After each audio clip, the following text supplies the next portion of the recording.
বাংলায় কথা বললেই বাংলাদেশি তকমা দিয়ে হেনস্থা। বিজেপির ওপর ক্ষুব্ধ আরএসএস। দেশের বিভিন্ন বিজেপি শাসিত রাজ্যে বাংলাভাষীদের ওপরে যে হেনস্থার অভিযোগ উঠেছে তাতে বেজায় চটেছে আরএসএস এর শীর্ষ নেতৃত্ব। বিজেপি অবশ্য যাবতীয় অভিযোগ উড়িয়ে দাবি করেছেন বাংলাদেশি অনুপ্রবেশকারীদের রুখতেই এই পদক্ষেপ। তবে এই নিয়ে বিজেপির সঙ্গে একমত নয় আরএসএস। লাগাতার এমন ঘটনায় সংঘের শীর্ষ নেতৃত্ব ব্যাপক অসন্তুষ্ট। 2026 সালে বাংলায় বিধানসভা নির্বাচন, তার আগে এমন ঘটনা আত্মঘাতী গোলের সমান এবং আরএসএস মনে করে বিজেপি নিজেই পশ্চিমবঙ্গের মুখ্যমন্ত্রী মমতা বন্দ্যোপাধ্যায়ের হাতে অস্ত্র তুলে দিচ্ছে। দেশের বিভিন্ন রাজ্যে বাঙালি পরিযায়ী শ্রমিকদের সাথে যা ঘটেছে তাতে সংঘ নেতৃত্ব যথেষ্ট উদ্বিগ্ন। এই নিয়ে মহারাষ্ট্রের মুখ্যমন্ত্রী দেবেন্দ্র ফডনবিস এবং কেন্দ্রীয় সরকারের একজন গুরুত্বপূর্ণ মন্ত্রীর সাথে আলোচনা করেছেন সংঘের শীর্ষ নেতৃত্ব।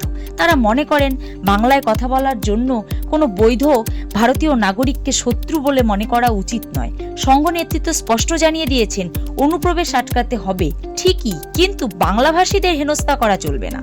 এমন পদক্ষেপ বাঙালি সম্প্রদায়কে অযথা দূরে ঠেলে দেওয়া হচ্ছে, যা আগামী 2026 সালে পশ্চিমবঙ্গের বিধানসভা ভোটে এর একটা বড় প্রভাব পড়বে। তাই সংঘ নেতৃত্ব অমিত শাহকে বিষয়টি জানিয়েছেন এবং এই ধরনের ঘটনা যাতে সহজেই এড়ানো যায় তার ব্যবস্থা করতে